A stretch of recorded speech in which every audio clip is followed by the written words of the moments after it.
Hello and welcome again to another episode of Froch on Fighting. I've got George Groves with me. We're going to go through some quick fire questions with my wife, who happens to be the executive producer. So you've got a few questions for us, Rachel. I have, yes. Right. My lovely. The first one is, will Froch and Groves go down as the greatest rivalry in British boxing history? Absolutely. Yeah, I think so as Absolutely. well. Will it be the greatest or one of the greatest? We trump Benn Eubank, I reckon.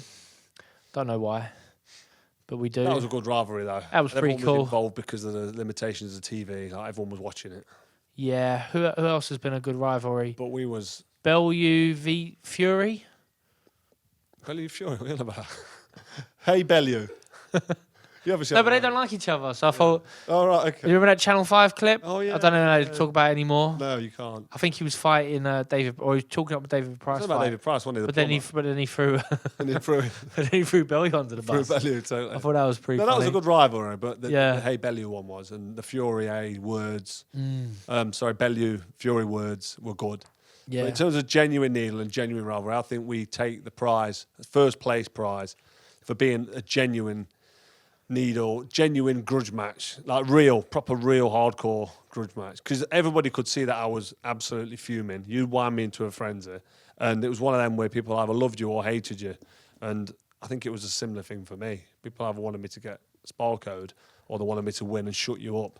But it was a good rivalry. And with what happened with the first fight, obviously, before that rematch, it just captured the whole public's imagination. We've not had a stadium fight since World War II. Carl, quick fire coming. I know it's quick fire. I was going to say it's quick fire. Let him talk as well. It was a big fight, wasn't it? It was. Right, I've got the next question. Right. You can answer this one. All right. Who's the nicest person in boxing and why? Anthony Crolla. I don't know why he's so nice. Anyone else, I Carl? worked with him on BT Sport the other day. I don't know who I would have said, but Anthony Crolla, I'd take that. Yeah, he's a nice guy. Good Lovely broadcaster as well. I did a bit with BT Sport with him the other day on the Jake Paul shenanigans. Yeah. But yeah, Lovely guy. proper nice guy. Crolla. $1 million Crolla. Good Crolla. fighter as well, actually. I asked him to do my podcast years ago. Still not done it. No, he did it. I was in Manchester and he didn't need to do it. He wasn't getting paid. I gave him the hotel I was in. He drove to the wrong hotel and then still backtracked, went all the way across Manchester to come and do mine. Oh, really? Didn't pay him. Didn't have any money. But it was he did it, and what a lovely guy. Yeah, sound. I'll take that. Next one. Tyson Fury is ducking Alexander Usyk. Agree or disagree? I don't know. It's really complicated with the contracts. I think Fury wants to be the man. I think he will fight Usyk, but I think he's nervous about it. Yeah, I think the main reason he asked for 70-30 was to just price himself out of it. It's a good way to get out of a fight, innit? I want 70%. Don't think for 1 minute Usyk's going to take it. When Usyk took it, I think he was shocked. And then he thought, right, I ain't got enough time here, 6 weeks, to get in shape and actually perform against this top fighter. So I don't know. I think that was a ducking job. So to answer that, I'd say I think he'll fight him. So he's not ducking him as in he's got no intention of ever fighting him. But I think the fight didn't happen because Fury didn't want to fight him just yet. That's my opinion. Conor Benn beats Chris Eubank Jr. convincingly. Agree or disagree? If Chris Eubank Jr. is absolutely dead at the weight, Based on the last performance. then maybe. What weight's it made at? Do we know? If they fight at 157 and he don't make the weight right, then he's fighting a shell of the man. The fight's made at 160, so that's the same fight. That's the same weight when he fought Liam Smith. Yeah, £50, but so. I think he was dead at the weight then, I do. or something was wrong with him. But otherwise, I think Eubank beats Benn, who's just really too small. When the fight was first made, it obviously didn't happen because what happened with Conor Benn and the obviously the drug test results. I just think I was thinking Chris Eubank Jr. is going to be too much for him, like too strong and too heavy and solid. But after what happened with Liam Smith, I've totally changed my opinion on it. But what's happening with Conor Benn now? It's just like all over the place. Is that fight even going to happen? If it happens, it won't be happening in Britain. But no, I think Chris Eubank Jr. Who wins in a boxing match? Conor McGregor or Jake Paul? That's an interesting one. Conor McGregor, Jake Paul. Neither of them can box, can they? Yeah.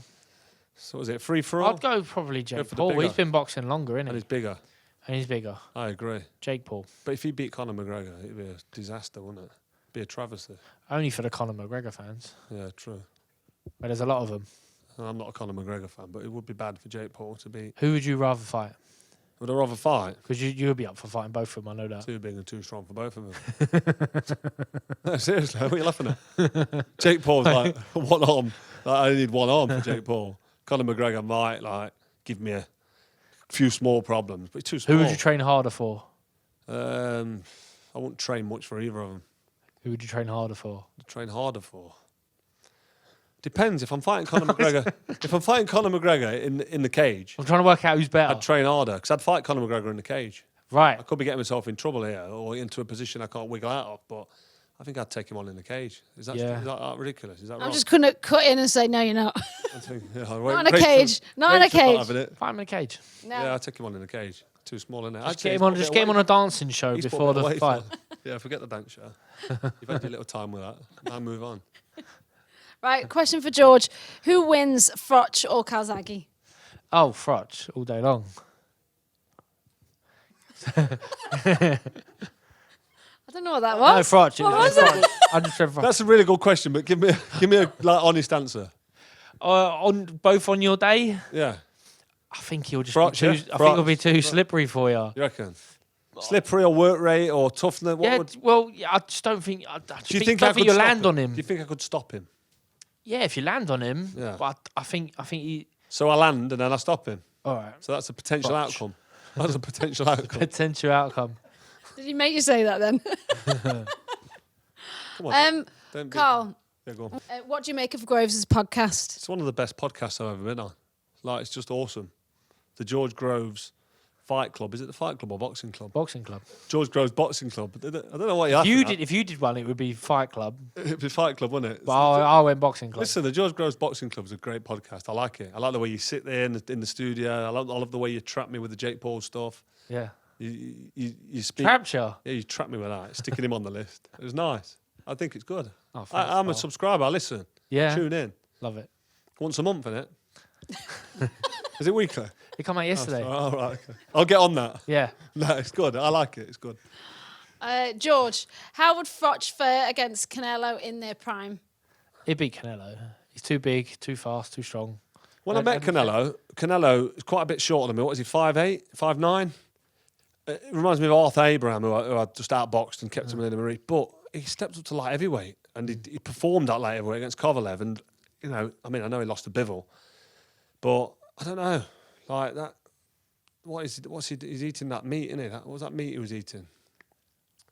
He's eating some sort of beef that give him some kind of... He failed a drug test after this beef he had. Yeah. So once he's been eating that beef, I'm thinking to myself, I don't know what kind of balls you've got in America, but it's making him be a strong light heavyweight. So I'd back myself to beat Canelo. He calls Constantly. it, he He's calls not big it enough. cojones. But when he's beefed up, Yeah. I don't know. Like, he was strong. He could take a punch, and all of a sudden, that beef did its trick. It did. So in his light heavyweight days, I think he'd be an odd fight. Otherwise, I agree with you. I think I beat Canelo. But yeah, I thought I'd beat Canelo before he went up to middleweight. I'm not sure you'd have beat him. Nah. I don't know if you'd have beat him, to be But honest. in an all ginger affair. Do you think you'd have beat him? Yeah. Ginger beats cinnamon. I'm not sure about that. I definitely would have beat him, but I don't think you'd have struggled. He could punch hard, can't he? I don't know. I've never sparred him. No, but you've seen him knock But he people was- out. Did you watch him knock Amir Khan out? Mind you, that's not really a good example because he gets it. That's why you like him. always gets You're knocked. so mean. You're so I got the mean about final Carl. question. I got the final question. Let's go. I don't like this question, but anyway, I'll read it. How much money is required to see Froch Groves 3? Oh, in an exhibition fight. Are you going to make us That's an not. offer, Rachel? I thought it was going to be number 3. I thought It's no our 10-year chance. anniversary In an this year, exhibition. Carl. I'll let you work out the figures. You just tell me. What amount of money would I want to give you the opportunity to level the playing field and get even? I'd want a lot of money. And it Yeah. wouldn't be about the money. It's like the legacy's at stake. I'd price myself out of that. Do you still train? I know you're obviously on the weights and you. I haven't thrown a eating some punch of in that anger Mexican in years. beef. Yeah. You're on the Mexican beef. I don't know if I'd fight you now. Do you know what- Even in an exhibition. Also, we've both had a new nose.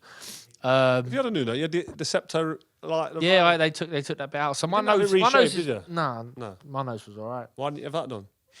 Because it was straight enough as it was. Oh, sweet. I know you was having problems turning corners and that. to go, to go through double doors and that. Leave the So quite sensitive. yeah. No, it's, Then my you nose can't- is rock hard now. It Is it? needs softening up. I'd need like I'm just soft anyway. She had your septum so you could breathe. You had, like, the anatomy of your Yeah, it's not really working, but yeah, You had that. them things shoved up your nose. Yeah, it The was next day, horrible. pull them out. Yeah, I've had that done twice. Twice. Like big, like tampons, aren't they? Two, Pulling two, out, two you know. rounds. Yeah, Blood everywhere. is it? Yeah. It's like a horror show. No, you've No. had it done as well. Yeah. But I thought when you did it, he pulled the blood out. You must. Yeah, it's Did you pain. call Did you call 909 or emergency services? What How for? much blood did you lose? I was catching the bucket. Oh, right. Like half the bucket was full. How many? Just the one, yeah. Just one bucket Wicked. full of blood. It's horrific, a nose job. It was. Horrible. It caught me unawares. Yeah, nasty. Stings. Someone gave me orange juice as I came round. I said, Yeah. "Oh, my gasping, throat's so dry," and they gave me orange juice. Yeah. I thought they gave me pipe cleaner. It's like fucking Really. burns like fuck. I thought I was gonna die. Yeah. Talking about aesthetic surgery, if ever want the bonnet doing, I'll give you a shout. No. Yeah. Wow. You done yours I'm sorry, real aren't I? incognito. Like I've done mine. Listen, this bonnet's never been touched. I've had 2 injections just to keep it solid, but there's no love it. solid. You like my hair, don't you? Yeah. It's really good. You envy my bonnet, don't you? I do. I'm just hoping when I get to your ripe old age. How old are you again? I can remember. If I can reach your ripe old age, that I've got a few hairs left to rub together, Sweet. to plait together. Cut. Wind it up. So yeah, that's been the quick fire questions with me and George. I feel like it just turned into a little session of taking the mark out of each other. I feel like I won again. That's all we do. I won. Can you play chess? Yes. Good Well, on you. that's the next episode. Have a We're game going of to do. chess. Yes. Definitely. But thanks for tuning in. Appreciate it. That was a quick fire questions. So I'd have him in check, maybe even checkmated, and Howard Foster just come out of nowhere and swipe the board. Don't forget to subscribe. He's over that fight. He's well over it. Click, subscribe. That's really important. Thank you. Like, follow, share, subscribe. Until the next time. Notification. Ding.